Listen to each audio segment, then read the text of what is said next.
Huwag mo nang tapusin ang kalokohang yan, Friday na. Isang lason sa lupa ang hindi namumunga at ang pamilya Aragon ay hindi kailanman mag-aaruga ng isang baog na puno. Ang tinig ni Doña Esperanza ay tila isang matalim na balisong na humiwa sa katahimikan ng kusina. Sa gitna ng malamyos na amoy ng banilya at bagong hapit na mantikilya, ang bawat salita ng matanda ay may lasang kalawang. Bahagyang nanginig ang mga daliri ni Fridayna habang hawak ang maliit na supot ng icing. Isang mapulang puso ang dahan-dahang nabubuo sa ibabaw ng cake na 5 oras niyang pinagpuyatang ihain. Isang simpleng alay para sa kanilang ika-5 anibersaryo. Sa kailaliman ng kanyang bulsa, ramdam niya ang init ng papel na naglalaman ng resulta ng kanyang lihim na gamutan. Isang pag-asa ang nais sana niyang ibulong kay Miguel. Isang pangarap na binuo niya sa gitna ng mga hapdi ng karayom at pait ng mga gamot. Subalit ang lahat ng iyon ay tila naging abo sa isang saglit. Ma, wait lang. Let me handle this. Malamig na wika ni Miguel habang humahakbang papasok sa kusina. Hindi bulaklak ang dala ng kanyang asawa, kundi isang masangsang na amoy ng mamahaling pabango na hindi kay Fridayna. Sa likod ni Miguel, nakatayo si Luciana, isang babaeng tila isang estatwa ng karangyaan sa kanyang pulang seda na damit. Ang mga labi ay may bakas ng mamuyang ngiti. Ang liwanag ng kusina ay sumalamin sa mga brilyante sa leeg ni Luciana na tila sinasampal ang suot na lumang apron ni Fridayna. Ano po ang ibig ninyong sabihin? Miguel, naghanda ako ng dinner. Today is our 5th anniversary, remember? Ang boses ni Fridayna ay parang isang marupok na sinulid na malapit ng maputol. I remember, Fridayna, but we have to face the truth. Look at you. And look at this house. Wala tayong anak at wala ka ring balak gawin, kundi ang magmukhang kawawa sa kusinang ito. Sagot ni Miguel nang hindi man lamang tumitingin sa kanyang mga mata. You know how much my mom values our lineage. Hindi pwedeng huminto ang pangalan ng mga Aragon dahil lang sa'yo. Pero Miguel, I'm trying. Nagpupunta ako sa doktor. Tinitiis ko ang lahat ng hirap para lang magka-baby tayo. Isang malutong na tawa ang kumawala sa mga labi ni Doña Esperanza. Isang tunog na puno ng pangungutya na tila ba ang pagsisikap ni Fridayna ay isang malaking katatawanan. Trying? Ang kailangan namin ay resulta, hindi ang iyong mga drama. Huwag mong gamitin ang utang na loob na ibinigay namin sa iyo para manatili sa pamilyang ito. Isang malaking kahihiyan ang magkaroon ng asawang tuyot ang sinapupunan. Kinuha ni Miguel ang isang makapal na folder mula sa kanyang mamahaling bag at marahas itong inilapag sa ibabaw ng mesa. Ang bigat ng mga papel ay tumama sa gilid ng cake, dahilan upang mayanig ang malambot na tinapay at kumalat ang mapulang icing sa maputing table na tila isang sariwang sugat. Sa ibabaw ng matamis na dekorasyon, nakabalandra ang mga salitang nagpaguho sa mundo ni Fridayna. Petition for annulment. Ang pait ng katotohanan ay gumapang mula sa kanyang lalamunan hanggang sa kanyang puso. Ang lalaking pinangakuan niyang mamahalin habang buhay ay mas piniling idagan ang katapusan ng kanilang pagsasama sa mismong pagkaing inihanda niya ng may pagmamahal. Ang bawat patak ng pawis at bawat sakripisyo niya sa loob ng 5 taon ay itinapon sa isang iglap, pinalitan ng isang pirma at ng presensya ng ibang babae. Sign it, Fridayna. Don't make a scene. Luciana is already pregnant with my heir. I cannot let my child be born with a father tied to a woman like you. Ang boses ni Miguel ay walang bakas ng pag-aalinlangan. Bawat salita ay tila isang pako na ibinabaon sa kanyang dangal. Namanhid ang buong katawan ni Fridayna.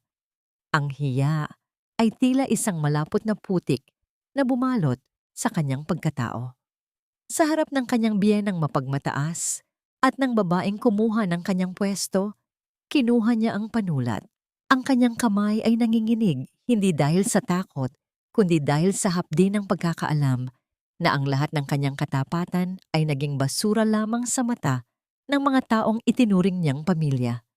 Mabilis ang bawat galaw ng kanyang pluma, bawat kurba ng kanyang pirma ay isang hibla ng kanyang puso na pinapatay. Pagkatapos, marahan niyang binitawan ang panulat na gumulong patungo sa dumi ng cake. Hindi siya umiyak sa harap nila. Ang kanyang mga luha ay tila naging yelo sa sobrang lamig ng pagtrato sa kanya. Tumalikod si Fredena at lumakad palabas ng mansyon. Bit-bit ang kanyang maliit na maleta at ang natitirang piraso ng kanyang pagkatao. Sa bawat hakbang niya palayo, sa marangyang gate, naramdaman niya ang malakas na paghampas ng hangin sa kanyang mukha. Dala ang amoy ng paparating na ulan. Ngunit sa gitna ng madilim na kalsada, isang hindi maipaliwanag na sensasyon ang bumalot sa kanyang tiyan. Ang kanyang sikmura ay biglang bumaliktad. Isang matinding pagkahilo ang nagpabagsak sa kanya sa gilid ng kalsada. Napakapit siya sa malamig na semento. Ang kanyang katawan ay nanginginig sa isang kakaibang init na nagmumula sa kanyang kaibuturan. Hindi ito dahil sa gutom o sa sakit ng kalooban. Ito ay isang pintig. Isang mahina, ngunit determinadong tibok na tila sumisigaw sa gitna ng kanyang kawalan. Sa gitna ng kanyang pag-iisa sa ilalim ng madilim na langit, isang katotohanan ang nagsisimulang mabuo, isang himala na hindi alam ng mga taong kababanggit lang na siya ay baog. Ang bawat hininga sa loob ng pampublikong klinika ay may lasa ng gamot at kalawang.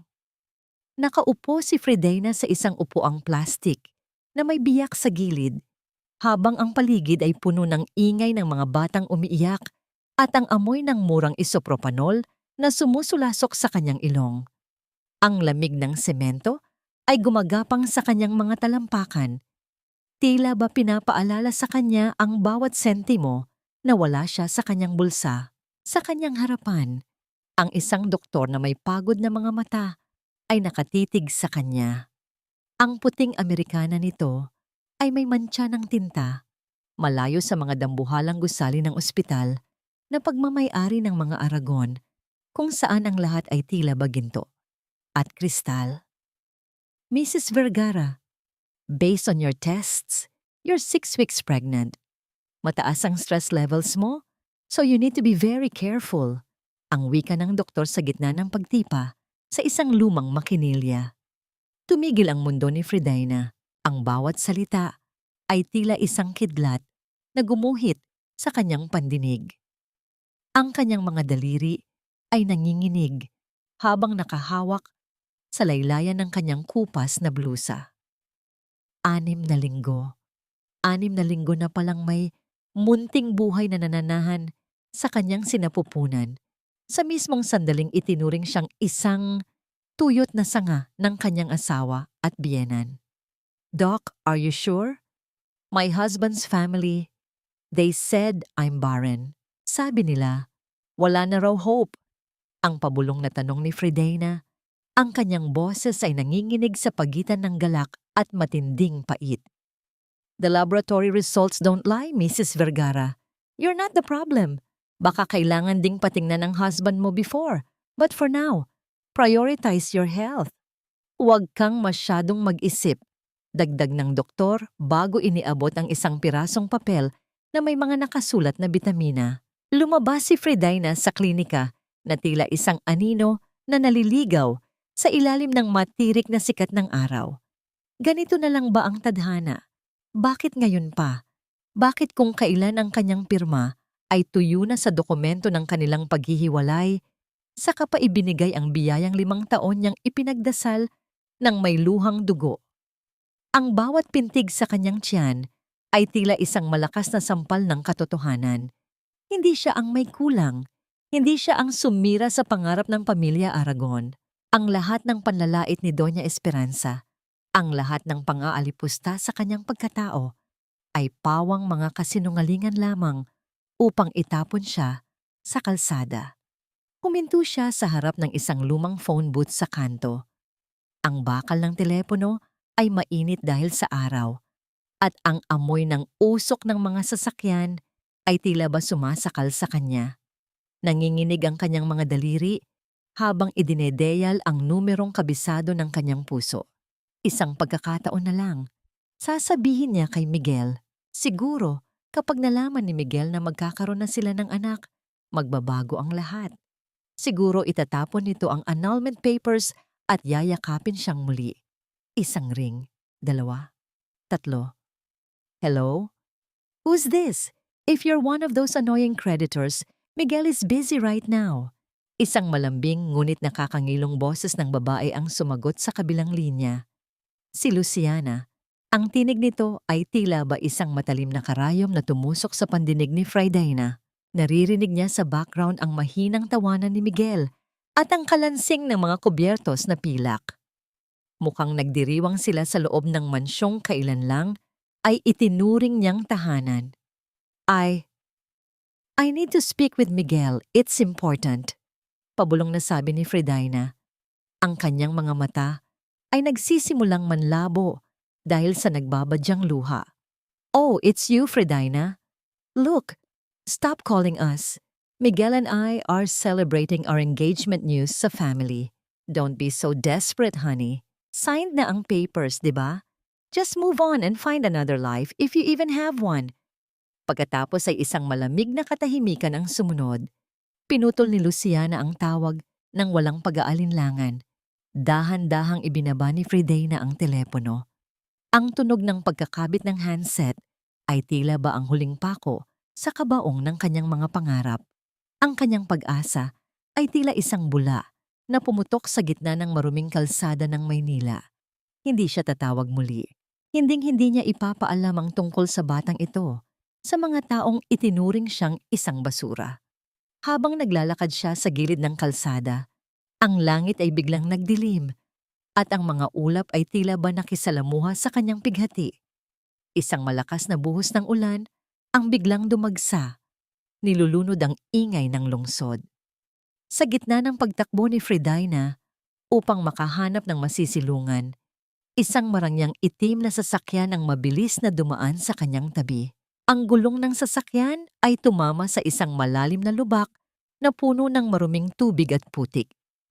Ang bawat patak ng dumi ay humampas sa kanyang puting blusa, tila ba binabansagan ang kanyang kahirapan.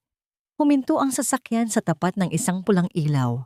Sa loob ng madilim na salamin, aninag ni Friday ang pamilyar na profile ni Miguel na nakasandal sa upuan.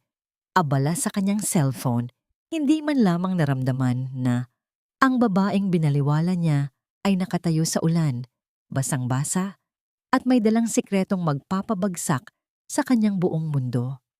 Niyakap ni Friday ang kanyang sarili sa gitna ng lamig. Ang putik sa kanyang damit ay tila ba isang paalala na sa mata ng mga Aragon, siya ay isang mantsa lamang na kailangang burahin. Ngunit sa ilalim ng kanyang mga palad na nakapatong sa kanyang tiyan, naramdaman niya ang isang init, isang determinasyon na hindi niya kailanman naramdaman noon. Ang bawat hapon sa loob ng maliit na silid sa sampalok ay tila ba hininga ng isang naghihingalong gusali. Ang init na nagmumula sa bubungang lata ay bumabalot sa balat ni Friday. Isang malagkit at nakakasakal na yakap na nagpapaalala sa kanya na wala na siya sa malalamig na pasilyo ng mansyong Aragon. Ang amoy ng alikabok at tuyong kahoy, ang pumalit sa samyo ng mga sariwang rosas na dati niyang inaalagaan sa kanyang hardin. Sa kabilang dako ng lungsod, ang bawat sulok ng mansyong Aragon ay muling binibihisan ng bagong karangyaan. Ang mga kurtinang pelus na pinili ni Friday nang may pagmamahal ay isa-isang ibinababa ng mga katulong, tila ba mga pahina ng isang lumang aklat na kailangang sunugin. Make sure all these cheap decorations are gone by tomorrow, okay? I want everything to look modern and elegant. Ayoko ng amoy probinsyana dito sa house.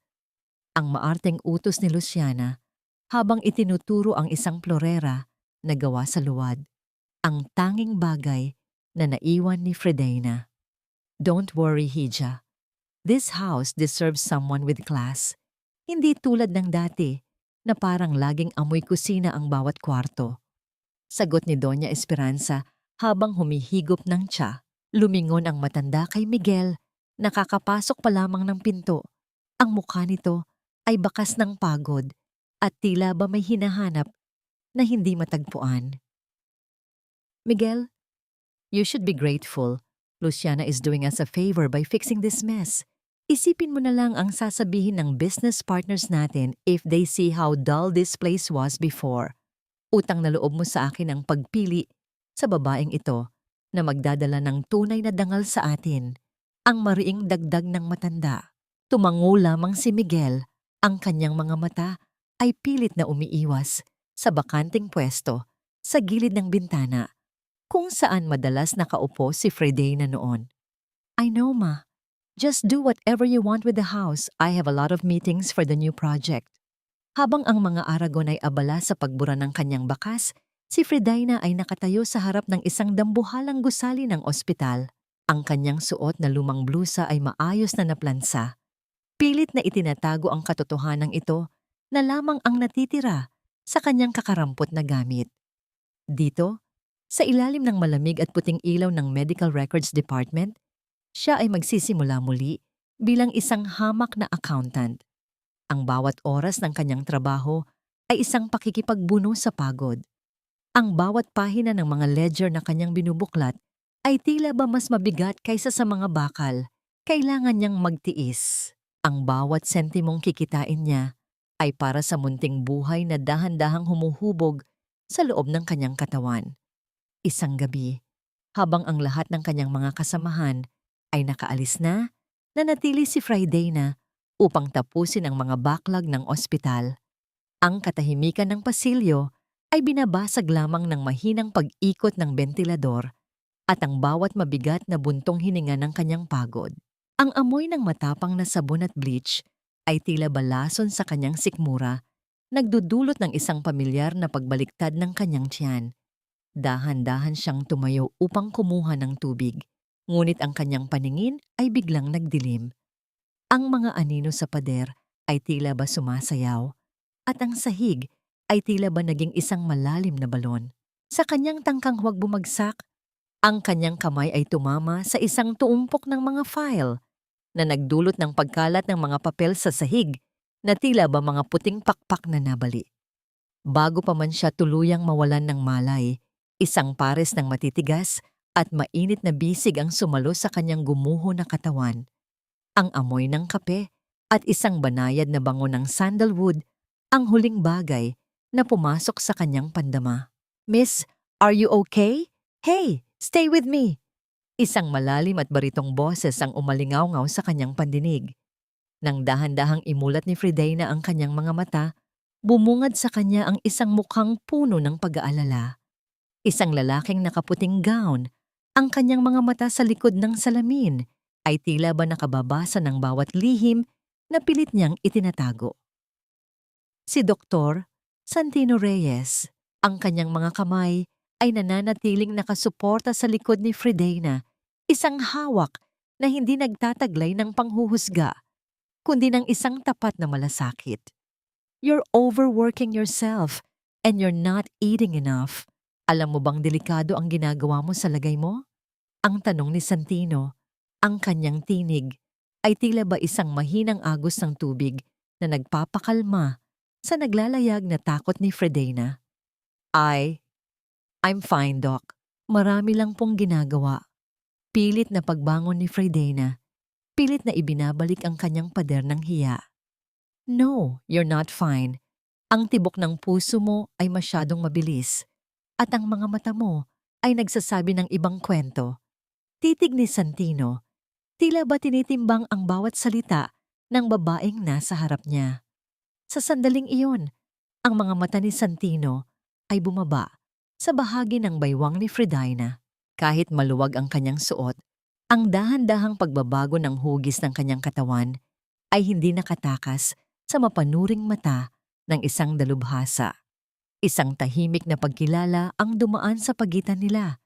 Isang lihim na hindi na kailangan pang bigkasin, ngunit sapat na upang baguhin ang takbo ng kanilang mga kapalaran.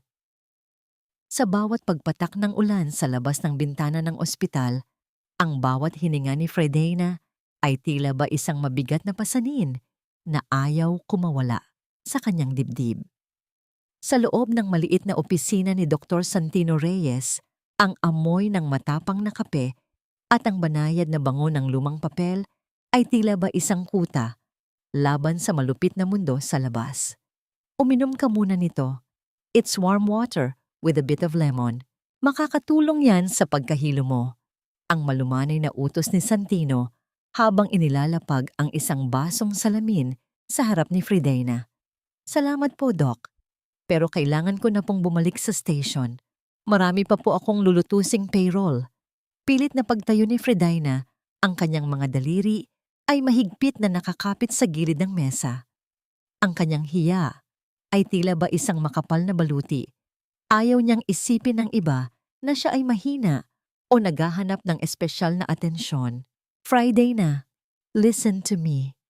Ang mariing wika ni Santino, ang kanyang mga mata ay diretsong nakatingin sa kanya. Walang halong pag-aalinlangan. I'm not just a doctor here. I'm a witness to how you push yourself too hard. Alam nating dalawa na hindi ka lang nag-iisa sa katawan mo ngayon. You need to stop acting like you don't need help. Ang bawat salita ni Santino ay tila ba isang haplos sa sugatang puso ni Fredena. Sa loob ng 5 taon sa piling ng mga Aragon, ang tanging naririnig niya ay ang kanyang mga pagkukulang. Ngayon, sa harap ng isang estranghero, ang kanyang kalusugan ang binibigyang halaga. Isang mapait na nangiti ang gumuhit sa kanyang mga labi. Isang triseherong biro ng tadhana na ang isang hindi niya kakilala ang unang nakapansin sa kanyang tunay na kalagayan. Biglang bumukas ang pinto ng opisina. Ang tunog ng pagtama ng kahoy sa pader ay naging sanhi ng pagtalon ng puso ni Fredena. Pumasok si Ginang Beltran, ang punong accountant na kilala sa kanyang pagiging masungit at walang puso. Ang amoy ng kanyang matapang na hairspray ay tila balason na humalo sa sariwang hangin sa loob ng silid. Vergara, bakit nandito ka pa? The hospital administrator is asking for the quarterly reports. Akala ko ba matatapos mo yan tonight? Huwag mong gamitin ang pagiging malapit mo kay Dr. Reyes para maging lazy. Ang bulyaw ni Ginang Beltran, ang kanyang boses ay puno ng parinig at panghuhusga. Yumuko si Fredena, ang kanyang muka ay nag-init sa matinding hiya. Pasensya na po, ma'am. Tatapusin ko na po ngayon. No, she won't. Ang malamig na sagot ni Santino habang tumatayo. Ang kanyang matikas na tindig ay tila ba isang pader na humarang sa pagitan ni Fredena at ng galit ni Ginang Beltran. Mrs. Vergara is under my medical supervision right now. She had a minor fainting spell due to exhaustion. If anything happens to her while she's working those extra hours, I will personally file a report to the board about the labor conditions in your department. Natigilan si Ginang Beltran. Ang kanyang mapupulang labi ay nanginig sa inis. Ngunit hindi siya makasagot laban sa isa sa pinakamagaling na siruhano ng ospital. Sa isang huling matalim na tingin kay Fredena, tumalikod ang matanda at mabilis na lumabas. Ang bawat hakbang ng kanyang takong ay tila ba isang babala ng mas matinding gulo. You didn't have to do that, Doc. Mas lalo lang po akong pag-initan nun. Pabulong na sabi ni Fredena. Ang kanyang mga balikat ay tila ba bumigay na sa bigat ng mundo. Someone has to stand up for you, Fredena. Kung hindi mo kayang gawin para sa sarili mo, gawin mo para sa anak mo. Sagot ni Santino habang iniabot ang isang maliit na lalagyan ng mga bitamina. I already checked your file. I noticed something strange about your previous medical history from the Aragon Medical Center. Nanigas ang buong pagkatao ni Fredena. Ang pangalan ng mga Aragon ay tila ba isang sumpa na ayaw siyang tantanan. Ano pong ibig ninyong sabihin? The records say you were diagnosed with primary infertility, but looking at your current state, that's scientifically impossible without a major miracle. There are discrepancies in the hormone tests they conducted years ago. Parang minadali. O sadyang binago. Ang seryosong paliwanag ni Santino. Ang bawat salita ng doktor ay tila ba isang malamig na tubig na ibinuhos sa nag-aapoy na hinala ni Fredina. Ang alaala ng mga gabi kung kailan siya umiiyak sa harap ng altar, humihingi ng tawad sa Diyos dahil sa pagiging mamog, ay muling nagbalik. Ang bawat panunumbat ni Doña Esperanza ay tila ba mga echo ng isang malaking kasinungalingan. Verify it, Fredina. Go to the archives. Find the raw data. Ang huling payo ni Santino bago siya lumabas upang asikasuhin ang isang emergency. Naiwan si Fredina sa gitna ng katahimikan. Ang kanyang mga kamay ay dahan-dahang lumapit sa kanyang tiyan. Ang munting buhay sa loob niya ay hindi lamang isang biyaya, kundi isang ebidensya ng isang krimeng ginawa laban sa kanyang pagkatao. Isang apoy ng determinasyon ang nagsimulang mag-alab sa kanyang mga mata.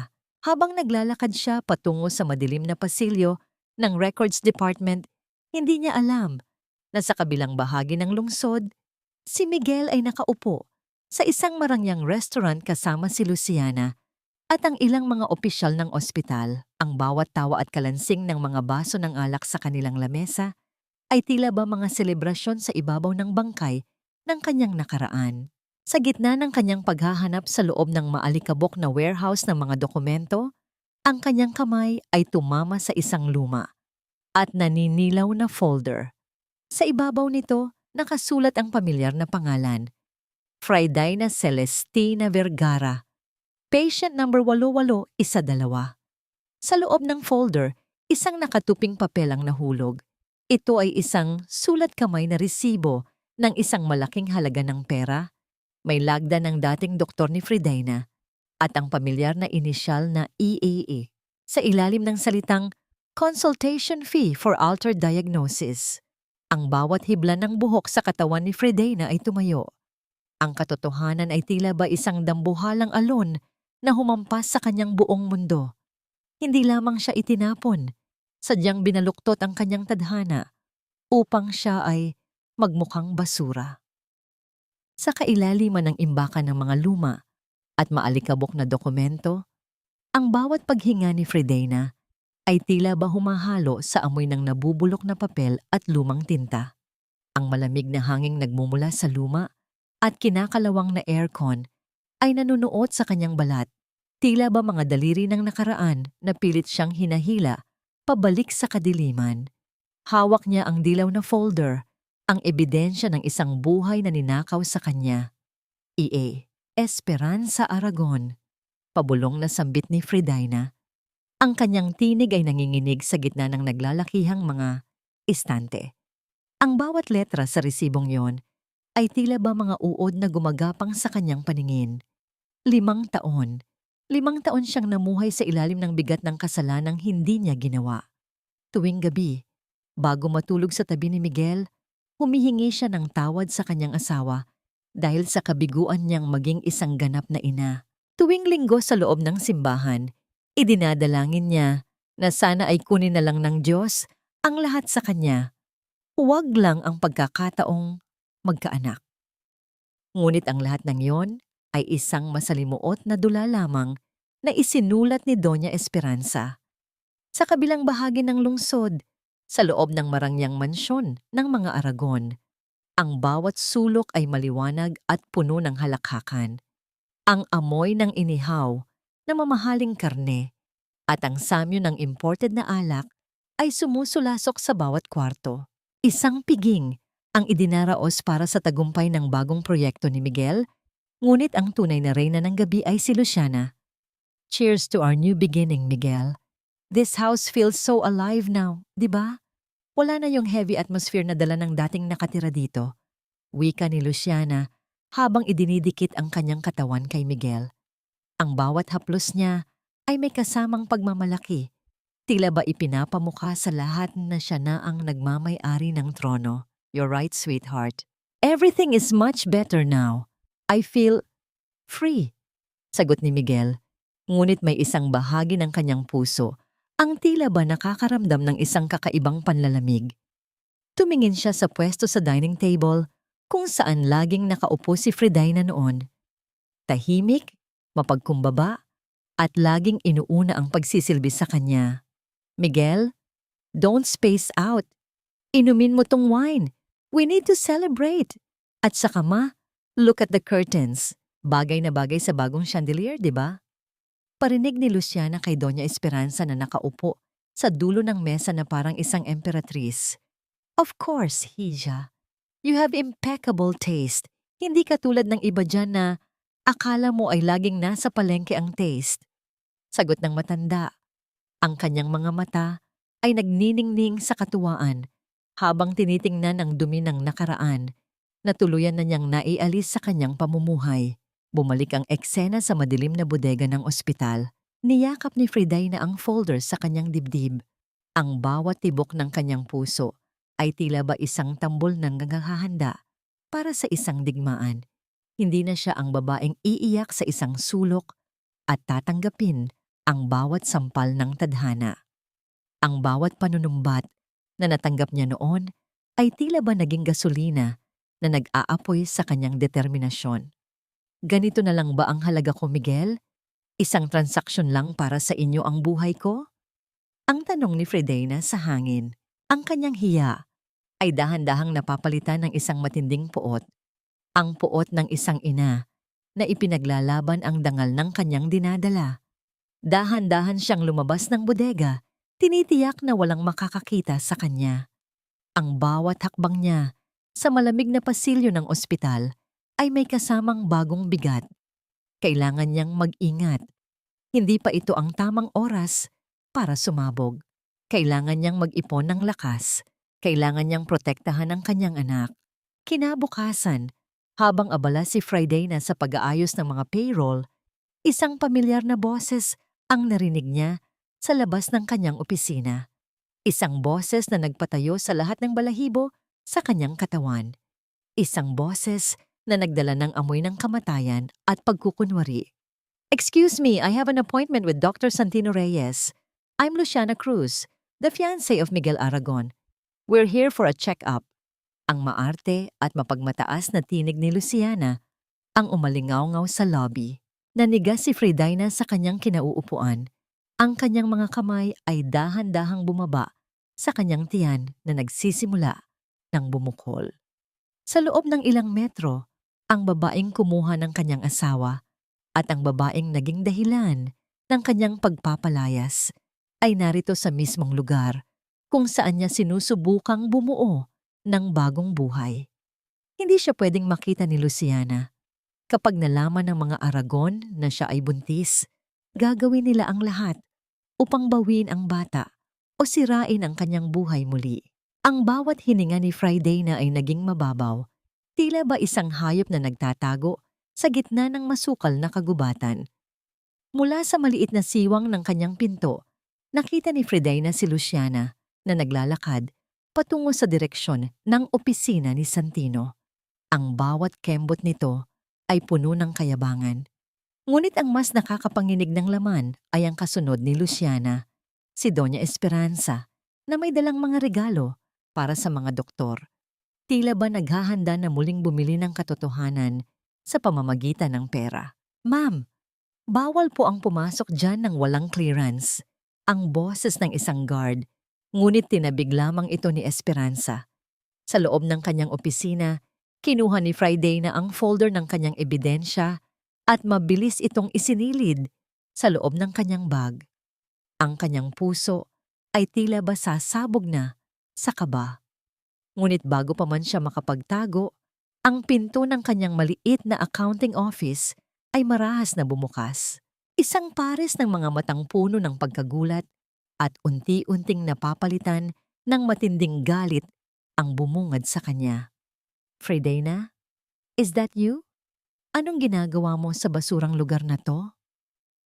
Ang sigaw ni Luciana, ang kanyang mga mata ay dahan-dahang bumaba sa bahagi ng katawan ni Fridaina na pilit niyang itinatago sa likod ng mesa. Ang bawat yabag ng mga takong ni Luciana sa makintab na sahig ng accounting office ay tila ba mga dagok ng martilyo na tumatama sa dibdib ni Fridaina. Ang amoy ng mamahaling French perfume ay tila ba isang lason na pilit pumapatay sa amoy ng kape at lumang papel sa loob ng maliit na silid. Ang bawat kislap ng alahas ni Luciana ay tila ba mga matatalim na salamin na sumasalamin sa kahirapan at pagtitiis ni Fredena sa loob ng ilang buwan. I can't believe it. So, dito ka pala nagtatago after the annulment? How pathetic, Fredena. Isang hamak na clerk sa isang public hospital? Akala ko ba matalino ka? Ang mapanguyam na wika ni Luciana habang ang kanyang mga mata ay mapanuring naglilibot sa maliit at masikip na lamesa ni Fredena. Nanatiling nakatayo si Fredena, ang kanyang mga kamay ay mahigpit na nakakapit sa gilid ng mesa upang pigilan ang panginginig ng kanyang katawan. Ang hiya ay tila ba isang mainit na agos na dumadaloy sa kanyang mga pisngi, lalo na't nakikita niyang ang kanyang mga kasamahan sa trabaho ay nagsisimulang magbulungan at tumingin sa kanila. Hija, don't waste your breath on someone who doesn't even know her place. Ang malamig na tinig ni Doña Esperanza ang sumunod. Pumasok ang matanda na tila ba isang reyna na naglalakad sa gitna ng mga alipin. Ang kanyang mga mata ay puno ng pagkamuhing tumitig sa mukha ni Fredina. Ibinigay namin sa iyo ang lahat ng pagkakataon, Fredina. But look at you now. Bumalik ka rin sa putikan kung saan ka namin pinulot. Utang na loob mo sa amin ang 5 taon ng karangyaan. Pero heto ka, nagpapakitang gilas sa isang maruming ospital. Wala po akong ginagawang masama, Ginang Aragon. Nagtatrabaho po ako ng tapat. Pabulong na sagot ni Fredina, ang kanyang boses ay tila ba isang tuyong dahon na tinatangay ng hangin. Tapat? How ironic. Nagtatrabaho ka dito, pero baka pati itong desk mo ay ninanakaw mo na rin sa amin.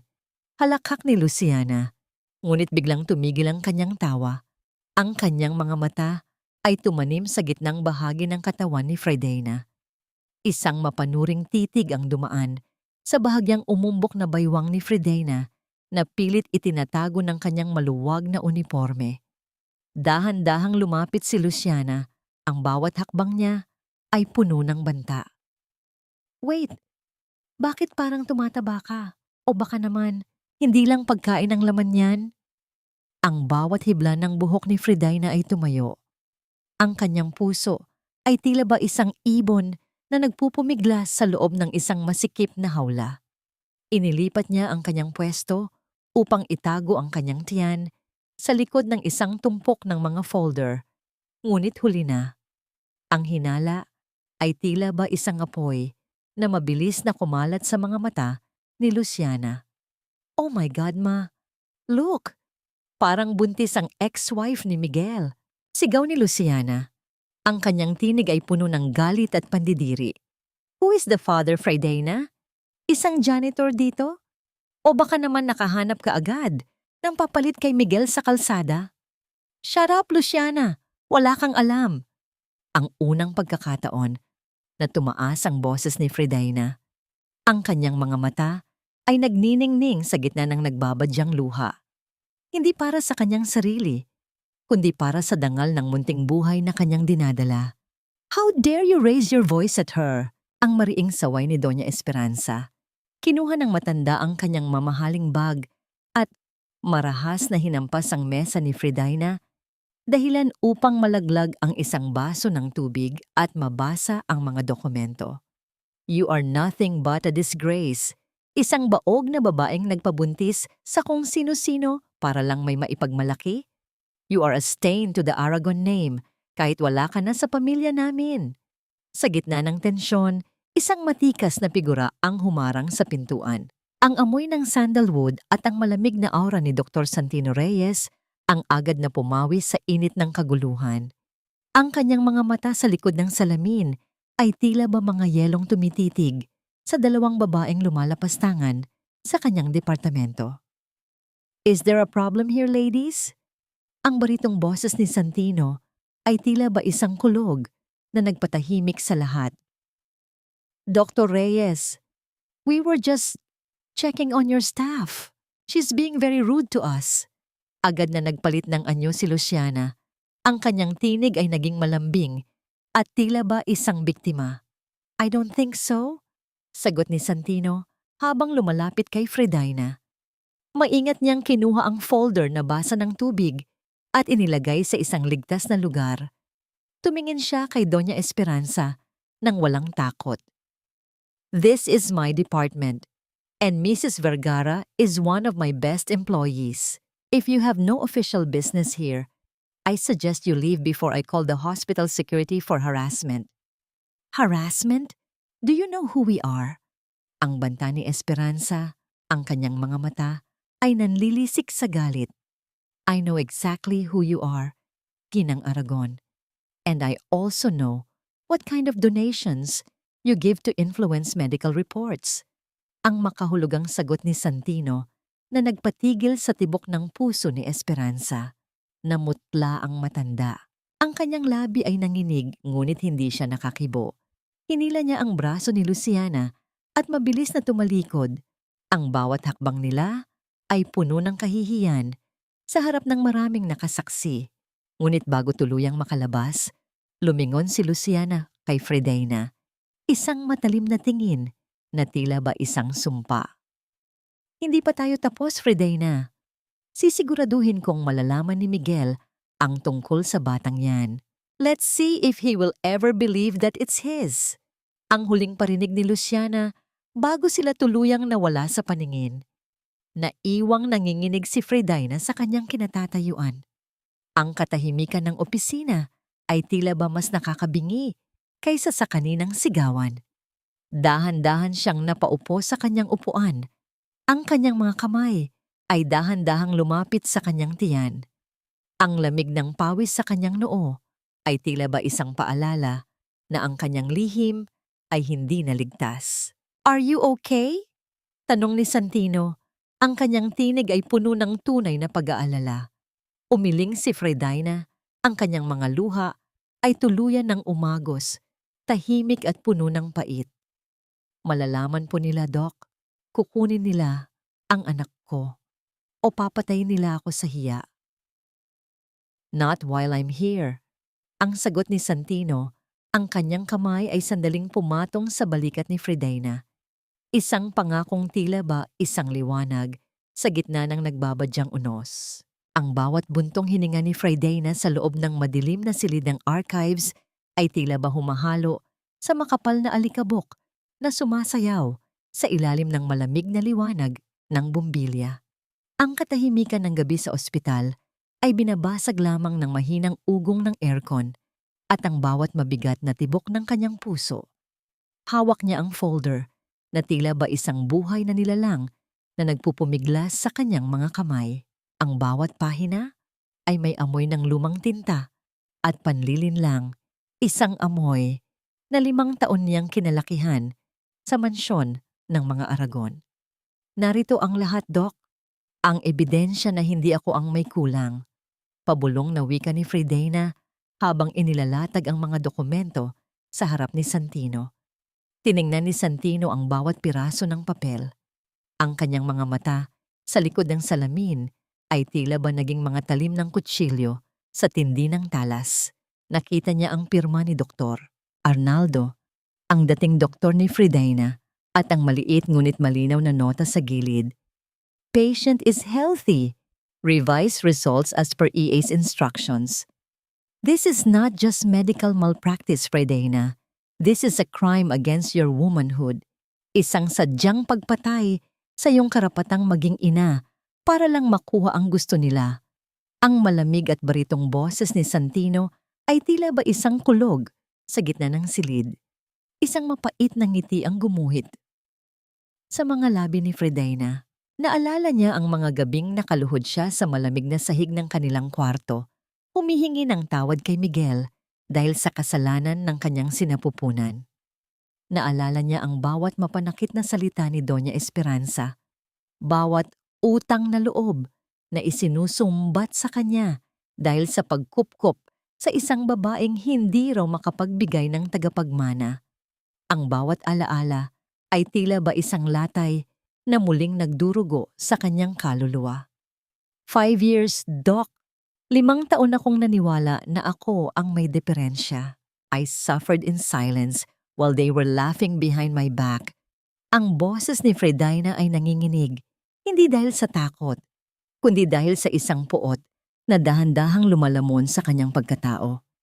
Every injection, every bitter medicine I took, it was all for nothing. Sinadya nilang gawin akong miserable. Hindi pa huli ang lahat, Friday na. You have the truth now at mayroon kang kailangang protektahan. Sagot ni Santino habang itinuturo ang kanyang tiyan. Ang bawat salita ng doktor ay tila ba isang mainit na kumot na bumabalot sa nanginginig na katawan ni Fridayna.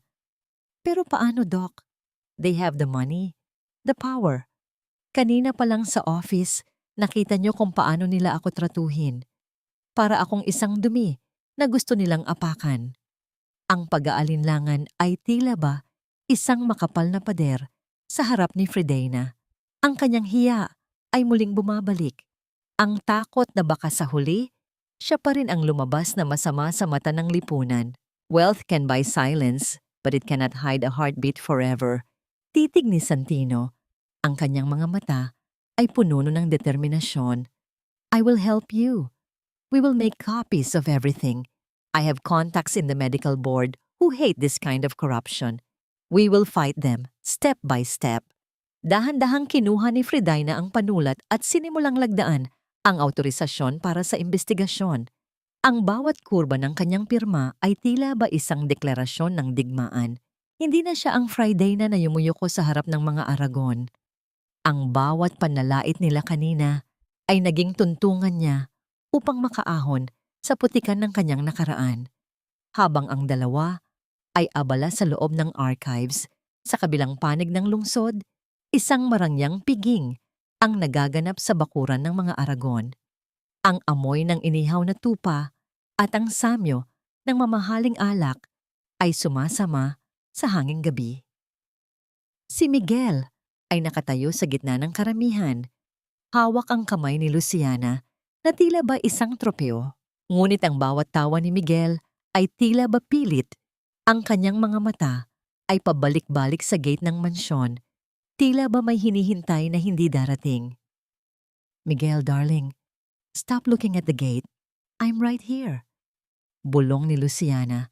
Ang kanyang tinig ay tila ba isang matamis na lason. Don't tell me you're still thinking about that barren woman. She's pregnant with someone else's child, for God's sake. What a shame. Namutla si Miguel. Ang bawat salita ni Luciana ay tila ba isang sampal sa kanyang pagkalalaki. Who told you she's pregnant? Nakita namin siya ni Ma kanina sa hospital. She looks so cheap and dirty, Miguel. Ang kapal ng mukha niyang magpabuntis agad after the annulment. Siguro noon pa niya tayo niloloko. Patuloy na paninira ni Luciana. Ang kanyang mga mata ay nagniningning sa galit at inggit. Ang bawat hibla ng pagkatao ni Miguel ay tila ba niyanig. Hindi niya alam kung bakit. Ngunit ang balitang buntis si Fridayna ay nagdulot ng isang matinding kirot sa kanyang dibdib. Isang kirot na hindi niya maipaliwanag. Isang bahagi ng kanyang isipan ang nagsasabing may mali, na ang lahat ng kanyang pinaniwalaan ay tila ba isang marupok na tulay na malapit ng gumuho. Bumalik ang eksena sa malamig na silid ng archives. Katatapos lang ni Fridayna na iligpit ang mga ebidensya nang biglang isang matinding sakit ang gumuhit mula sa kanyang puson patungo sa kanyang likuran. Ang kanyang paningin ay muling naging malabo at ang malamig na pawis ay mabilis na lumabas sa kanyang noo. Doc, ang sakit. Pabulong na daing ni Fridayna habang napakapit sa braso ni Santino. Ang bawat hininga niya ay naging mababaw. Ang amoy ng alikabok ay biglang naging sapat upang siya ay masuka. Naramdaman niya ang isang mainit na likidong dumadaloy sa kanyang mga hita. Isang babala na ang kanyang katawan ay bumibigay na sa ilalim ng matinding emosyon at pagod. Friday na. Stay with me. Emergency. Call the ER now. Ang sigaw ni Santino ang huling narinig ni Fridayna bago tuluyang lamunin ng kadiliman ang kanyang paningin. Ang bawat pagtakbo ng mga gulong ng stretcher sa makintab na sahig ng pasilyo ay tila ba isang mabilis na tibok ng pusong nagmamadali patungo sa bingit ng kamatayan. Ang amoy ng antiseptic at ang malamig na simoy ng aircon ay tila ba mga kamay na sumasakal sa lalamunan ni Dr. Santino Reyes habang itinatulak niya ang walang malay na katawan ni Fredaina. Ang bawat patak ng pawis sa kanyang noo ay sumasalamin sa tindi ng kaba. Isang kabang hindi lamang para sa kanyang pasyente, kundi para sa munting buhay na pilit kumakapit sa loob ng sinapupunan ng babae. Prepare the OR. Mataas ang blood pressure niya and there's signs of placental abruption. Bilis! Ang baritong sigaw ni Santino ang bumasag sa katahimikan ng emergency room. Ang bawat kilos ng mga nurse ay tila ba isang sayaw ng desperasyon sa ilalim ng nakakasilaw na puting ilaw. Habang ang buhay ni Fredaina ay nakabitin sa isang manipis na sinulid sa kabilang bahagi ng lungsod, sa loob ng marangyang opisina ng mga Aragon, ang bawat anino ay tila ba may dalang masamang balita. Nakaupo si Miguel sa kanyang swivel chair. Ang kanyang mga mata ay nakapako sa screen ng kanyang laptop. Ang bawat numero sa spreadsheet ay tila ba mga uod na kumakain sa kanyang katinuan. Isang malaking bahagi ng kanilang pondo sa real estate project ang nawawala. Mga milyong piso na tila ba naging bula sa loob lamang ng ilang buwan. Sir, these transactions, they were authorized using your secondary account. Ang beneficiary ay isang shell company sa labas ng bansa. Ang ulat ng kanyang bagong accountant, isang lalaking hindi hamak na mas mabagal at mas kulang sa husay kung ikukumpara sa tapat at masipag na si Fredaina noon. Bumukas ang pinto ng opisina at pumasok si Luciana. Ang amoy ng kanyang mamahaling alak at sigarilyo ay agad na sumakop sa silid. Ang kanyang muka ay puno ng pagkainip. Tila ba ang bawat segundo ng paghihintay ay isang insulto sa kanyang ganda. Miguel, darling, bakit ang tagal mo? The jewelry store is closing in an hour.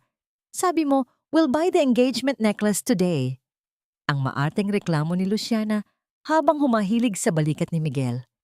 Ang bawat haplos nito ay tila ba isang malamig na ahas na pumupulupot sa leeg ng lalaki. Luciana, not now. Nawawala ang pera ng kumpanya. 50 milyong piso ang hindi ko matrace. Ang sigaw ni Miguel. Ang kanyang boses ay puno ng galit at pagkalito. Did you use my secondary card again? Sabi ko sa'yo, for emergency purposes lang yun. Isang mapanuyang tawa ang kumawala sa mga labi ni Luciana. Dahan-dahan siyang lumayo at naupo sa gilid ng mesa. Ang kanyang mga mata ay nagniningning sa isang kakaibang kinang na hindi pa nakikita ni Miguel noon. Ang kanyang maskara ng pagiging mahina at mapagmahal ay dahan-dahang nalalaglag.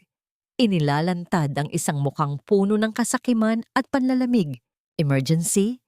Well, it was an emergency for me, Miguel. Kailangan kong bayaran ang mga utang ng pamilya ko and I need to secure my future. You don't honestly think I stayed with you dahil lang sa love, di ba? Halakhak ni Luciana. Ang bawat salita niya ay tila ba isang sampal na gumising sa nahihimbing na kaisipan ni Miguel. What? What are you talking about? I gave you everything. I even left Fredaina for you. Ang nanginig na wika ni Miguel. Ang kanyang puso ay tila ba dinudurog ng isang dambuhalang kamay. Oh please, stop being so dramatic, Miguel. You left Fredaina dahil uto-uto ka sa nanay mo. Doña Esperanza wanted someone who can be manipulated and I played the part perfectly. Patuloy ni Luciana habang sinusuri ang kanyang mahahabang kuko. But your company is sinking, Miguel. The projects are failing. Hindi ako tanga para manatili sa isang lumulubog na barko. I already transferred the funds. Ang pirma mo ay nasa lahat ng documents. In legal terms, you stole from your own investors. Ang bawat hibla ng pagkatao ni Miguel ay tila banyanig. Ang katotohanan ay tila ba isang malamig na tubig na ibinuhos sa kanyang mukha. Naalala niya si Fredaina. Ang babaeng kahit kailan ay hindi humingi ng kahit isang sentimo para sa kanyang sarili. Ang babaeng naging katuwang niya sa bawat pagod. ang babaeng naging tanging matapat na tao sa kanyang buhay. At ipinalit niya ito sa isang ahas na ngayon ay tinitingnan siya na parang isang basurang wala ng silbi. You traitor! Ang tangkang pagsugod ni Miguel. Ngunit pinigilan siya ng mga bodyguards na biglang pumasok sa silid. Mga taong binabayaran na pala ni Luciana gamit ang sarili niyang pera. Traitor? No, I'm just a better businessman than you. Ang huling parinig ni Luciana bago tumalikod at lumabas ng opisina. Dala ang bawat pangarap at kayamanan na pinaghirapan ni Miguel. Naiwang mag-isa si Miguel sa gitna ng kanyang gumuguhong imperyo. Ang bawat pader ng kanyang opisina ay tila ba humihikbi para sa kanyang kamangmangan. Sa sandaling iyon, ang tunog ng kanyang cellphone ay bumasag sa nakakangilong katahimikan. Isang numerong hindi kilala, ngunit nagmumula sa ospital. Hello? Is ito si Ginoong Miguel Aragon? This is the Medical Records Department. May emergency kaming pasyente dito. Si Fredaina Vergara. She's in critical condition. Ikaw pa rin ang nakalagay na emergency contact sa lumang file niya. Ang boses sa kabilang linya ay tila ba isang hatol ng kamatayan. Ang bawat hininga ni Miguel ay tumigil. Ang pagsisisi ay tila ba isang dambuhalang alon na tuluyan ng lumunod sa kanya. Sa gitna ng kanyang pagkawala ng lahat, ng pera, ng dangal, at ng pamilya, na-realize niya na ang tanging bagay na tunay na mahalaga ay ang babaeng kanyang sinira at itinapon. Friday na, yang pabulong na sambit ni Miguel, ang kanyang mga luha ay dahan-dahang pumatak sa ibabaw ng kanyang mesa, humahalo sa dumi ng kanyang mga maling desisyon. Ang bawat pag-ikot ng mga gulong ng stretcher sa makintab na sahig ng ospital ay tila ba isang mabilis na karerang walang katiyakan ang dulo. Ang amoy ng matapang na kemikal at ang malamig na simoy ng aircon ay tila ba mga kamay na sumasakal sa lalamunan ni Doktor Santino Reyes habang itinutulak niya ang halos wala ng buhay na katawan ni Fredaina. Ang bawat patak ng dugo sa puting kumot ay tila ba mga talulot ng rosas na nalalanta sa gitna ng taglamig, mga bakas ng isang laban na dahan-dahang natatalo. Clear the hallway! Prepare the emergency section! Mataas ang fetal distress, bilisan nyo! Ang baritong sigaw ni Santino ang umalingaw-ngaw sa buong pasilyo. Ang kanyang mga kamay ay mahigpit na nakahawak sa gilid ng kama. Ang kanyang mga mata ay puno ng determinasyon at isang takot na hindi niya maipakita bilang isang doktor. Sa kabilang bahagi ng malawak na lobby ng ospital, nakatayo si Miguel kasama si Doña Esperanza. Naroon sila upang kausapin ang board of directors tungkol sa mga shares na kailangang ibenta upang isalba ang kanilang kumpanya. Ang bawat pader ng gusaling ito ay tila ba nagpapaalala kay Miguel ng kanyang mga pagkakamali. Ngunit ang presensya ng kanyang ina ay tila ba isang mabigat na kadena na pumipigil sa kanya na humingi ng tawad sa mundo. Ma, we need to talk to the administrator now. We don't have much time before the creditors arrive. Ang pagod na wika ni Miguel, ang kanyang mukha ay tila ba isang tuyong lupa na walang buhay. Stop panicking, Miguel. We still have the Aragon name. Isang tawag ko lang sa board, maayos ang lahat. Huwag kang magpahalata na we're losing grip. Sagot ni Doña Esperanza habang inaayos ang kanyang perlas na kwintas. Ang kanyang mukha ay tila ba isang maskara ng yelo na hindi natutunaw. Ngunit ang kanilang pag-uusap ay naputol ng isang mabilis na stretcher ang dumaan sa kanilang harapan. Ang ingay ng mga sapatos ng mga nurse at ang tensyon sa paligid ay tila ba isang bagyong dumaan sa tahimik na labi.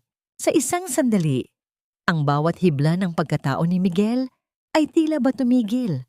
Nakita niya ang isang pamilyar na kamay na nakalawit sa gilid ng kama. Isang kamay na may mga peklat ng pagluluto at paglilinis para sa kanya sa loob ng 5 taon.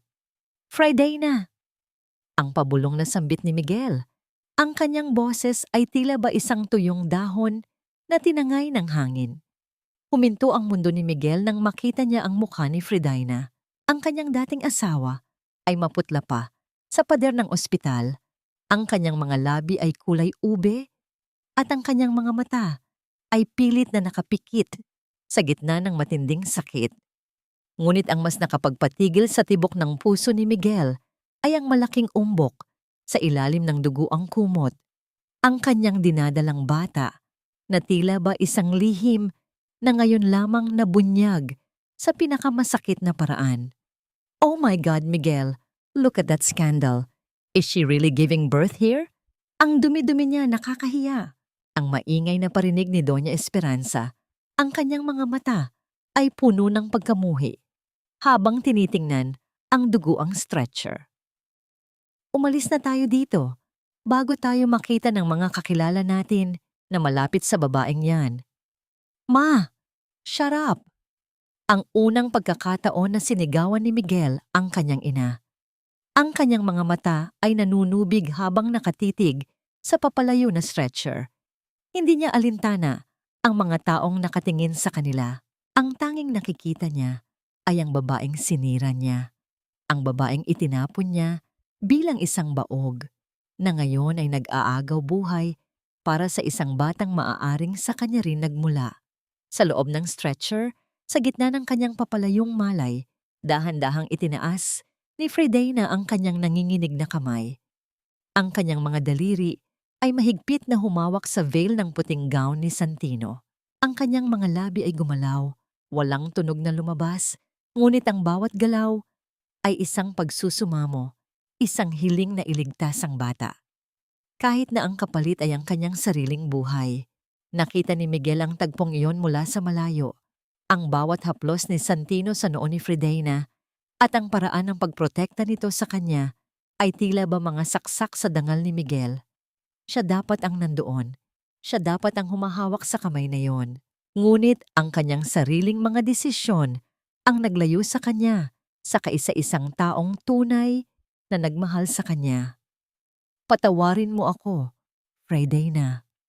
Ang bulong ni Miguel sa hangin, ngunit ang kanyang tinig ay nalunod sa ingay ng ospital. Pumasok na ang stretcher sa loob ng double doors ng operating room. Ang bawat ilaw sa pasilyo ay tila ba naging malabo sa paningin ni Miguel. Ang amoy ng antiseptic ay naging amoy ng kamatayan at pagsisisi. Huminto si Santino sa harap ng pintuan. Tumingin siya sa direksyon ni Miguel nang may isang matalim at mapanghusgang titig bago tuluyang isara ang pinto. Sa loob ng silid, ang tunog ng monitor ay tila ba isang mabilis na pintig na dahan-dahang bumabagal.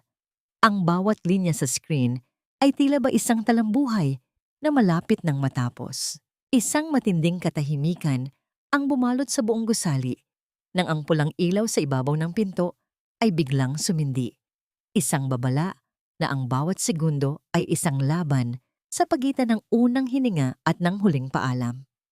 Ang tunog ng monitor ay biglang naging isang mahaba at tuwid na linya sa pandinig ni Santino. Walang tunog na lumabas, ngunit ang katahimikan ay tila ba isang sigaw na nagpaguho sa bawat pangarap sa loob ng silid na yon. Ang bawat segundo sa loob ng operating room ay tila ba isang mahabang oras ng paglilitis sa pagitan ng buhay at kamatayan. Ang nakakangilong katahimikan na iniwan ng tuwid na linya sa monitor ay tila ba isang itim na tabing na bumalot sa buong silid. Ang amoy ng dugo at ang lamig ng bakal ay naging mas matapang, tila ba nanunukso sa kakayahan ni Dr. Santino Reyes. Hindi ka pwedeng mamatay, Fredaina. Laban. Ang pabulong na pagsusumamo ni Santino habang mabilis niyang ginagawa ang huling paraan ng resuscitation. Ang kanyang mga kamay ay puting-puti na sa tindi ng pagkakadiin sa dibdib ng babae. Ang bawat pagbaba ng kanyang mga palad ay isang desperadong tawag sa kaluluwa ni Fredaina na huwag munang lumisan. Sa labas ng double doors, ang bawat hakbang ni Miguel ay puno ng pait at pagsisisi. Ang bawat pader ng ospital ay tila ba lumiliit at sumasakal sa kanya. Sinubukan niyang lapitan ang pinto, ngunit agad siyang hinarang ng dalawang security guard. Ang bawat haplos niya sa bakal na hawakan ay tila ba isang pagtatangka na abutin ng isang mundong matagal na niyang binaliwala. "Sir, bawal po kayong pumasok. Please wait in the lobby." Ang mariing utos ng gwardya, ang kanyang boses ay tila ba isang pader na hindi matitibag. "But that's my wife. I need to know if she's okay. Let me through." Ang sigaw ni Miguel. Ang kanyang boses ay nanginginig sa pagitan ng galit at takot. Ang kanyang marangyang Amerikana ay lukot na at ang kanyang buhok ay gulo-gulo. Isang malayo sa imahe ng isang matagumpay na negosyante. "Miguel, please, umayos ka nga. Look at all these people staring at us. Nakakahiya." Ang boses ni Doña Esperanza ay tila ba isang lason na muling humalo sa hangin. Nakatayo ang matanda sa isang sulok, abala sa pag-aayos ng kanyang mamahaling bandana habang nakatingin sa dumi ng sahig na tila ba yun ang pinakamahalagang bagay sa mundo. "Sabi ko naman sa'yo, we shouldn't have stayed. Isang malaking skandal ito if the press finds out na ang ex-wife mo ay nagpapakamatay sa panganganak. Mas stop it. Isang buhay ang nakataya dito. Ang apo mo ang nasa loob." Ang bulyaw ni Miguel, ang kanyang mga mata ay nanunulisik sa galit. "Apo? How can you be so sure? After all those years na baog siya, bigla siyang mabubuntis. Baka pakanalang yan ng babaeng yan para makuha ang pera natin." "Utang na loob, Miguel. Gamitin mo ang utak mo." Ang malamig na sagot ni Esperanza. Ang kanyang puso ay tila ba naging isang batong hindi na kayang tablan ng kahit anong emosyon. Bumalik ang eksena sa loob ng operating room. Sa gitna ng kawalan ng pag-asa, isang mahinang pintig ang muling lumitaw sa screen. Ang bawat linyang pataas at pababa ay tila ba isang awit ng tagumpay. Isang himala ang naganap sa gitna ng malamig na sahig. At kasunod nito, ang mabigat na katahimikan ay biglang nayanig. Isang tunog ng unang hininga ang bumaklas sa lahat ng pighati. Isang tunog na hindi mapapantayan ng kahit anong musika. Ang bawat baga ng munting sanggol ay bumukas sa unang pagkakataon, naglalabas ng isang malakas at determinadong tinig na nagpapatunay na ang buhay ay mas matatag kaysa sa anumang panlilinlang. Nakahinga ng maluwag si Santino. Ang kanyang mga mata ay nanubig sa ilalim ng kanyang surgical mask habang maingat niyang binuhat ang munting bata, isang lalaking sanggol na may mga pamilyar na katangian ng kanyang ina. "He's here, Friday na. Your son is here." Pabulong na sabi ni Santino sa natutulog na ina na ngayon ay matatag na ang bawat hininga. Makalipas ang ilang minuto, ang pulang ilaw sa ibabaw ng pinto ay namatay. Ang bawat hininga ni Miguel sa labas ay tila ba tumigil nang bumukas ang pinto at lumabas si Santino. Ang bawat hakbang ng doktor ay may dalang bigat at kapangyarihan. Wala siyang dalang kahit anong balita ng kamatayan, kundi isang matalim na katotohanan. Agad na sumugod si Miguel sa harap ni Santino. "Doc, how is she? How's the baby? Is it a boy?" Hindi sumagot si Santino sa mga tanong ni Miguel. Sa halip kinuha niya ang isang makapal na folder mula sa isang nurse na kasunod niya. Ang amoy ng antiseptic at ang lamig ng aura ni Santino ay tila ba naging isang hukom na handang magbaba ng hatol. "She is stable. And yes, you have a son." Ang malamig na simula ni Santino. "But before you act like a happy father, I think you should read this at ikaw rin, Ginang Aragon." Inihagis ni Santino ang folder sa dibdib ni Miguel. Ang bawat papel ay tila ba mga talim na humiwa sa hangin bago lumagpak sa sahig sa paanan ni Doña Esperanza. "What is this nonsense?" Ang iritableng tanong ni Esperanza habang dahan-dahang pinupulot ang isang pahina. "Iyan ang mga ebidensya ng ginawa ninyong panloloko sa medical records ni Friday 5 years ago. Iyan ang patunay na hindi siya kailanman naging baog. Binaluktot ninyo ang katotohanan para lang magkaroon ng dahilan na itapon siya." Ang boses ni Santino ay tila ba isang kulog na nagpatahimik sa buong lobby. And look at her now. She just gave birth to the heir you desperately wanted while you were busy calling her a curse.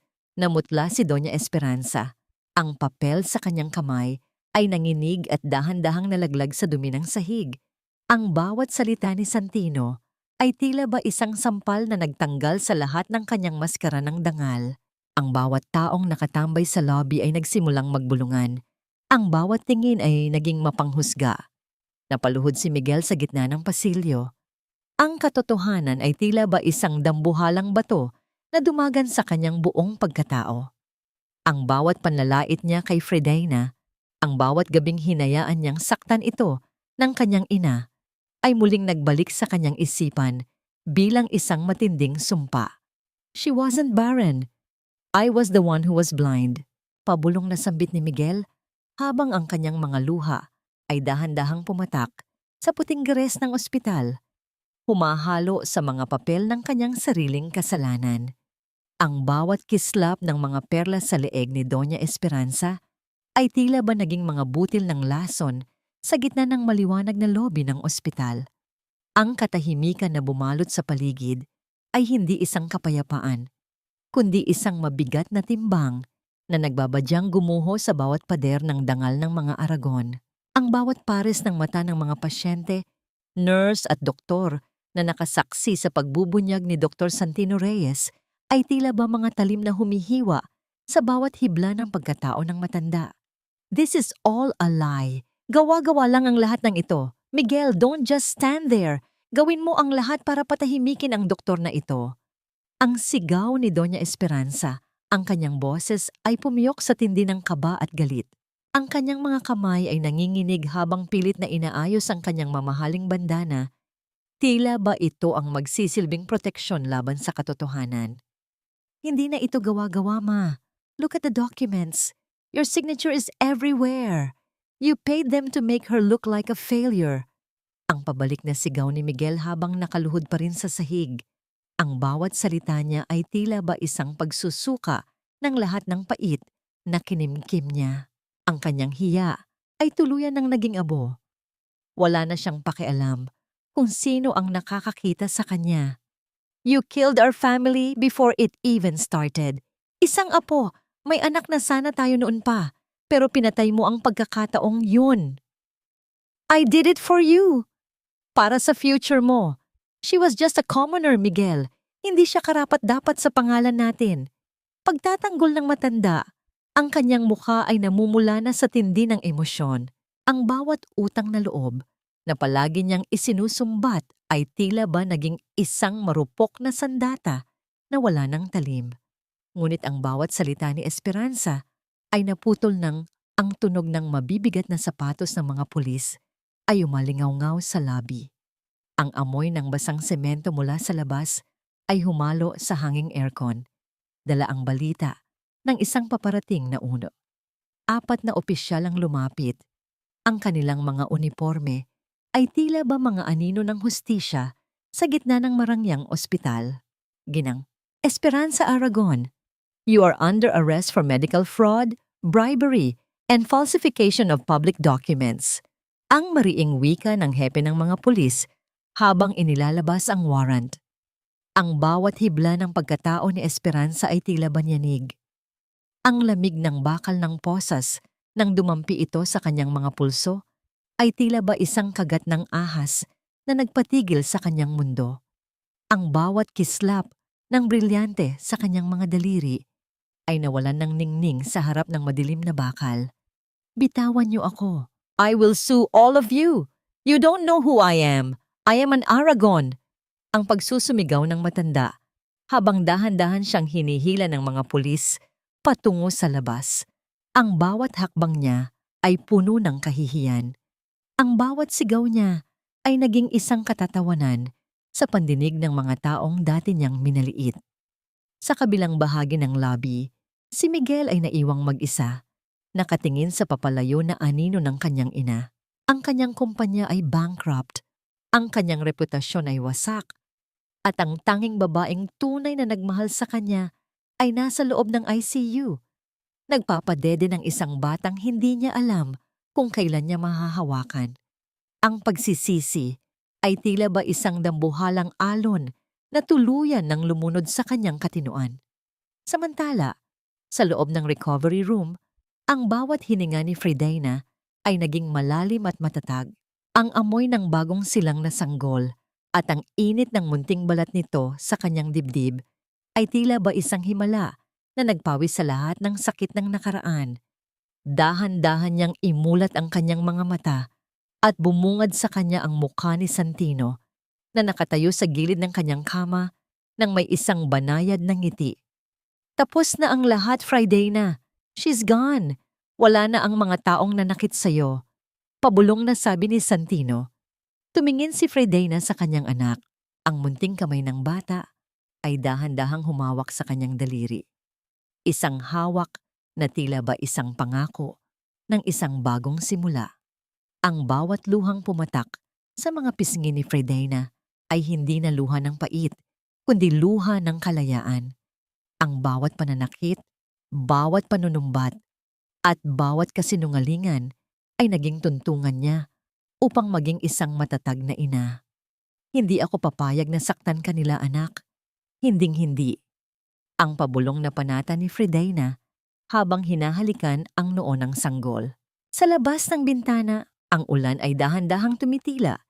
Inilalantad ang unang sinag ng araw sa pagitan ng mga madidilim na ulap. Ang bawat patak ng tubig sa mga dahon ay tila ba mga brilyanteng tunay na may halaga. Hindi katulad ng mga perlas ni Esperanza na ngayon ay nakatago na sa likod ng rehas ng bilangguan. Ang bawat hininga ni Fridayna sa loob ng pribadong silid ng recovery ward ay tila ba isang awit ng kalayaan. Ang amoy ng bagong silang na sanggol, isang samyo ng gatas at kawalubay, ay unting pumapawi sa malapot na amoy ng antiseptiko na dati ay sumasakal sa kanyang pag-asa. Sa kanyang dibdib, nararamdaman niya ang bawat mahinang tibok ng puso ng kanyang anak. Isang munting buhay na naging kais sa isang saksi sa kanyang pagtitiis. Doc, handa na po ako. Ipadala niyo na ang lahat ng documents sa medical board at sa mga autoridad. I want them to pay for every lie they told. Ang wika ni Fridayna. Ang kanyang boses ay hindi na nanginginig. Ang bawat salita ay may talim ng isang babaeng namatay na sa pait at muling nabuhay para sa hustisya. Nakatayo si Dr. Santino Reyes sa paanan ng kanyang kama. Ang kanyang mga mata ay puno ng paghanga habang tinitingnan ang pagbabago sa aura ni Fridayna. Ang dating balingkinitan at tila laging yumuyukong accountant ay wala na. Ang nasa harap niya ngayon ay isang inang handang sunugin ang buong mundo para sa dangal ng kanyang anak. Naisampa na ang mga reklamo, Fridayna, at dahil sa bigat ng ebidensya mula sa archives, hindi na sila makakatakas. Your strength is the reason why the truth finally breathed. Sagot ni Santino habang iniuunat ang isang folder na naglalaman ng mga kopya ng demanda. Sa kabilang dako ng bintana, sa labas ng malaking salamin ng ospital, nasasaksihan ang isang eksenang hindi kailanman inakalang mangyayari sa Marangyang lungsod. Ang bawat yabag ng sapatos ng mga pulis sa lobby ay tila ba mga dagok sa bawat pader ng mansyong Aragon. Si Doña Esperanza, na laging nakatingala at puno ng kayabangan, ay dahan-dahang hinihila palabas. Ang kanyang mga pulso ay napapalibutan ng malamig na bakal ng posas. Ang bawat flash ng kamera mula sa mga reporter na biglang sumulpot ay tila ba mga kidlat na naglalantad sa bawat dumi ng kanyang pagkatao. Ang hiya na palagi niyang ipinapataw kay Fridayna ay bumalik sa kanya ng 100 ulit. Ang bawat taong nadadaanan niya sa lobby ay bumubulong. Ang bawat tingin ay puno ng pandidiri sa isang matandang ginamit ang pera upang baluktutin ang buhay ng isang inosenteng babae. Bitawan niyo ako, mga walang utang na loob. Pamilya Aragon kami. Ang huling sigaw ni Esperanza bago siya isinakay sa loob ng sasakyan ng pulis, ang kanyang mukha ay naging larawan ng kabiguan at matinding kahihiyan. Habang nagaganap ang kaguluhan sa ibaba, Isang lalaki ang pilit na pumasok sa pasilyo o ng ward.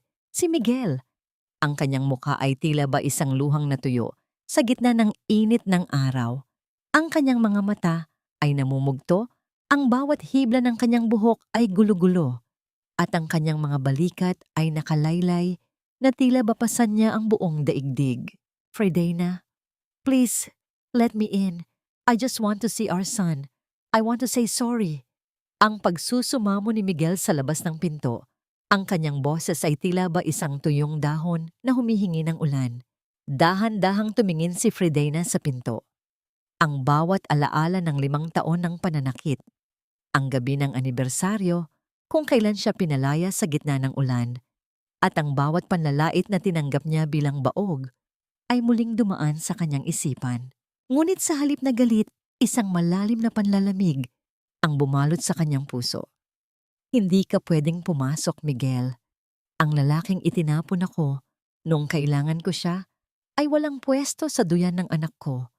Ang malamig na sagot ni Fredena, ang bawat salita niya ay tila ba isang pader na yelo na humarang sa pagitan nila. Ang anak ko ay hindi isang Aragon. Siya ay isang Vergara at kailanman hindi siya magiging bahagi ng dumi ng iyong pangalan. Fredena, please, I didn't know. My mother lied to me too. Sigaw ni Miguel, ang kanyang mga kamay ay pilit na kumakatok sa salamin ng pinto. Ngunit walang tunog na lumabas, kundi ang mahinang pagtama ng laman sa matigas na materyales. Knowledge is a choice, Miguel. Pinili mong hindi makinig. Pinili mong maniwala sa kanila dahil mas madali yun kaysa ipaglaban ako. Ngayon, piliin mo ring mabuhay nang wala kami. Ang huling wika ni Fredena bago niya hinarap si Santino. Doc, please call security. Ayokong magising ang anak ko sa ingay ng isang taong hindi naman siya kilala. Dahan-dahang lumapit ang mga security guard at hinila si Miguel palayo. Ang bawat hila sa kanya ay tila ba pagtanggal sa huling hibla ng pag-asa sa kanyang buhay.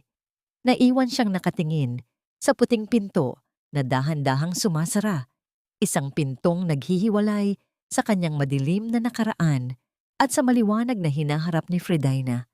Niyakap ni Fredena ang kanyang anak ng mas mahigpit. Ang bawat haplos niya sa buhok ng bata ay isang pangako na ang bawat patak ng luhang ibinuhos niya noon ay magsisilbing tubig na magpapalago sa kanilang bagong buhay. Ang bawat sakit ay naging lakas at ang bawat kahihiyan ay naging korona ng kanyang tagumpay. Ang bawat sinag ng umaga na tumatagos sa bintana ng silid ay tila ba isang basbas ng bagong simula, malayo sa madidilim na gabi ng paninimdim sa mansyon ng mga Aragon. Ang amoy ng pulbos ng sanggol at ang malinis na samyo ng bagong labang kumot ay bumabalot kay Fredena habang maingat niyang inaayos ang gamit para sa kanilang paglabas sa ospital. Ang bawat kilos niya ay may kasamang katiyakan, isang kumpas ng kamay na hindi na nanginginig sa takot o pag-aalinlangan. Sa labas ng pinto, ang mahinang pagtama ng mga buko-buko ng daliri sa matigas na kahoy ay bumasag sa katahimikan. Hindi ito ang awtoritadong katok ng isang nurse, kundi isang tila nagmamakaawa at mabuhay na tunog. Dahan-dahang bumukas ang pinto at sumilip ang mukha ni Miguel. Ang kanyang mga mata ay lubog at may itim na bilog sa paligid. Ang kanyang mamahaling polo ay lukot-lukot at may mantsa ng tuyong ulan. Ang dating mapagmataas na leon ng real estate ay tila ba naging isang basang sisiw na naliligaw sa gitna ng bagyo. Fredena, please, sandali lang. I just want to talk. Pabulong na pagsusumamo ni Miguel habang dahan-dahang humahakbang papasok, tila ba natatakot na baka sa isang maling galaw ay tuluyan siyang itaboy ng hangin. Hindi huminto si Fredena sa pagtutupi ng damit ng kanyang anak. Ang bawat haplos niya sa malambot na tela ay tila ba isang pader na hindi kayang tibatin ng kahit anong salita ni Miguel. Wala na tayong dapat pag-usapan, Miguel. Ang lahat ng kailangan nating sabihin ay nakasulat na sa mga dokumentong pinirmahan natin sa kusina noon. I was wrong, Fredena. My mother, She manipulated everything. Hindi ko alam na legal na pala kaming nagnanakaw sa'yo. Sa dangal mo. Ang boses ni Miguel ay pumiyok sa tindi ng emosyon. Lumapit siya sa kuna kung saan natutulog ang sanggol. Ang kanyang mga kamay ay nanginginig sa pagnanais na hawakan ang munting nilalang. Look at him. He has my nose. He's an Aragon, Fredaina. He deserves his birthright. Dahan-dahang tumayo si Fredaina at humarang sa gitna ni Miguel at ng kanyang anak. Ang bawat hibla ng kanyang pagkatao ay tila ba naging isang matigas na bakal. Birthright? Ang tanging birthright na ibibigay mo sa kanya ay ang apelyidong puno ng pandaraya at isang lola na nasa likod ng rehas? No, Miguel. This child is a Vergara. He will grow up knowing that his mother was strong enough to leave a house of lies. Fredaina, don't be like this. I'm bankrupt. Nawala na ang lahat sa akin. Si Luciana, ang kumpanya, si Mama. Ikaw na lang ang natitira sa akin. Ang luhang dahan-dahang pumatak sa pisngi ni Miguel ay tila ba mga butil ng pagsisising huli na ang lahat. Give me a chance to be a father para sa bata. Please. Isang malamig na ngiti ang gumuhit sa mga labi ni Fredaina. Isang ngiting walang halong galit, kundi isang matinding kawalan ng pakialam. Dinukot niya mula sa kanyang bag ang isang maliit na bracelet na gawa sa murang pilak, ang kaisa-isang alahas na ibinigay ni Miguel noong mga unang taon ng kanilang pagsasama bago ito nabulag ng yaman.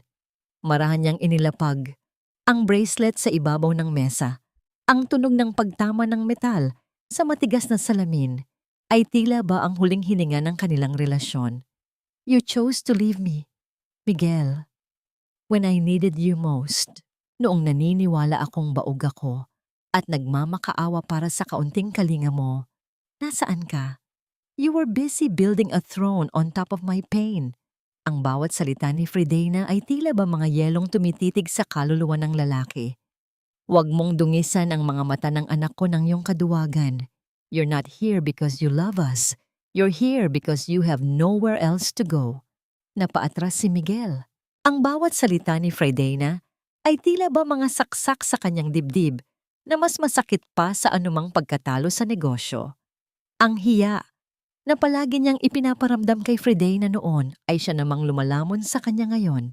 Ramdam niya ang lamig ng sahig ng ospital na tila ba humihigop sa kanyang natitirang lakas. Bumukas ang pinto at pumasok si Dr. Santino Reyes.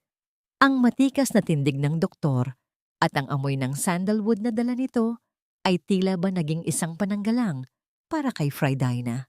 Hindi na kailangang magsalita ni Santino. Ang kanyang presensya ay sapat na upang ipaalala kay Miguel kung gaano na siya kalayo sa mundong kinalalagyan ni Fredaina ngayon. The discharge papers are ready, Fredaina. Let's go. I'll help you with the bags. Ang malumanay na wika ni Santino habang kinukuha ang maleta. Tumango si Fredaina. Binuhat niya ang kanyang anak ng may matinding pag-iingat. Tila ba isang mamahaling hiyas na ayaw madampian ng kahit anong dumi. Naglakad siya palabas ng silid nang hindi man lamang nililingon ang lalaking nakaluhod sa sahig. Ang bawat hakbang niya ay may tunog ng paglaya. Ang bawat paghinga niya ay puno ng liwanag. Naiwang mag-isa si Miguel sa gitna ng bakanteng silid.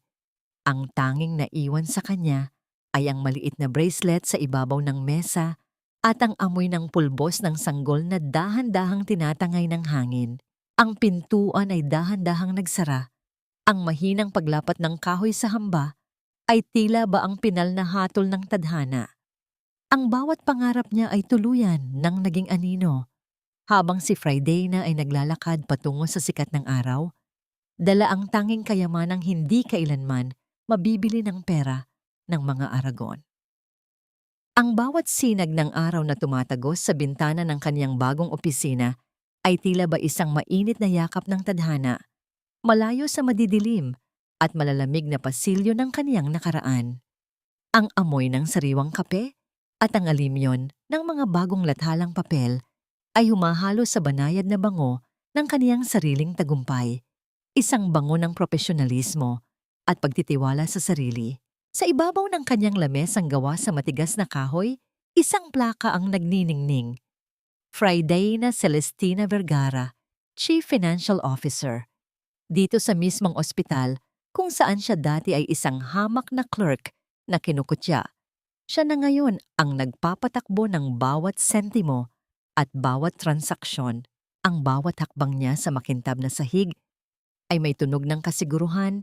Bawat kumpas ng kanyang kamay ay may dalang awtoridad na hindi kailanman nabili ng pera, kundi ng kanyang sariling talino at pagtitiis. Good morning, Ma'am Fridayna. The board meeting will start in 10 minutes. I already prepared the audit reports for the Aragon Medical Fund investigation. Ang wika ng kanyang sekretarya, isang babaeng puno ng paggalang sa kanya. Thank you, Sarah. Let's make sure na bawat sentimong ninakaw sa mga pasyente noon ay maibabalik sa kanila ngayon. No more shortcuts, no more lies. Ang sagot ni Fridayna, ang kanyang tinig, ay tila ba isang kalmadong agos ng tubig na naglilinis sa dumi ng nakaraan. Sa kabilang bahagi ng lungsod, sa ilalim ng matirik na sikat ng araw at sa gitna ng ingay ng mga makina, isang lalaki ang nakatayo sa tabi ng isang tumpok ng mga semento. Ang kanyang balat ay sunog na sa init, ang kanyang buhok ay puno ng alikabok, at ang kanyang mga kamay na dati ay malalambot at laging may hawak na mamahaling ballpen ay puno na ngayon ng mga paltos at sugat mula sa pagbubuhat ng mabibigat na bakal. Si Miguel. Habang nagpapahinga sa ilalim ng isang puno, nakita ni Miguel ang isang dambuhalang billboard sa tapat ng kalsada. Isang mukha ng isang babaeng puno ng ningning at dangalang nakapaskil doon. Si Fridayna, bilang mukha ng kumpanya para sa mga inang naging biktima ng pang-aabuso. Ang bawat haplos ng hangin na may amoy ng semento at pawis ay tila ba sumasampal sa kanya. Ipinapaalala ang lahat ng kanyang itinapon para sa isang huwad na dangal. Ang kanyang ina, si Doña Esperanza, ay nananatili sa loob ng malamig na rehas kung saan ang tanging utang na loob na kanyang naririnig ay mula sa mga kapabilanggo na kaniyang minaliit noon. Ang bawat perlas at brilyante niya ay naisubasta na upang bayaran ang mga utang at danyos. Iniiwan siyang tanging ang kaniyang sariling puot, ang kasama sa pagtulog. Bumalik ang eksena sa harap ng ospital nang magtakip silim. Isang matikas na itim na sasakyan ang huminto sa tapat ng lobby. Bumaba si Dr. Santino Reyes, bitbit ang isang maliit na batang lalaki na ngayon ay naglalakad na ng paika-ika. Ang bata ay may mga mata ni Fridayna, puno ng kuryosidad at pag-ibig sa mundo. Mama! Mama! Ang masayang sigaw ng bata habang tumatakbo patungo kay Fridayna. Binuhat ni Fridayna ang kanyang anak. Ang bawat halik niya sa pisngi nito ay tila ba isang gamot sa lahat ng sugat ng kanyang kaluluwa. Tumingin siya kay Santino na nakatayo lamang sa tabi niya nang may isang banayad at tapat na ngangiti. Walang kailangang sabihin, sapat na ang katahimikang puno ng pag-unawa. Hindi si Santino ang kanyang tagapagligtas sa tradisyonal na paraan, kundi isang kasama sa kanyang paglalakbay patungo sa kanyang sariling pagtuklas. Are you ready to go home? I cooked something special for our little hero's first birthday celebration tomorrow. Ang wika ni Santino, ang kaniyang tinig ay tila ba isang mainit na tahanan sa gitna ng malamig na gabi. Yes, Doc. Ready na kami. Sagot ni Fridayna. Tumingin muli si Fridayna sa papalubog na araw sa pagitan ng mga naglalakihang gusali ng Maynila. Naalala niya ang gabing pinalayas siya, ang ulan, ang putik, at ang pait ng baog na bansag sa kanya. Isang mapayapang ngiti ang gumuhit sa kanyang mga labi. Ang kanyang tagumpay ay hindi ang pagpapakulong sa kanyang mga kaaway, kundi ang katotohanang hindi na niya sila kailangang isipin pa. Niyakap niya ang kanyang anak ng mas mahigpit. Ang bawat pintig ng puso ng bata sa kanyang dibdib ay tila ba isang bulong na nagpapatunay na ang bawat patak ng luha ay may kapalit na ligaya kung may tapang kang iwanan ang mga taong hindi karapat-dapat sa iyong pagmamahal. Ang tunay na kaligayahan ay hindi matatagpuan sa pagpili ng kung anong mayroon ka ngayon, kundi sa tapang na talikuran ang isang buhay na pilit kang pinapaliit. Sa ilalim ng naglalakihang bituin, si Fredena ay hindi na isang biktima, kundi ang arkitekto ng kaniyang sariling liwanag.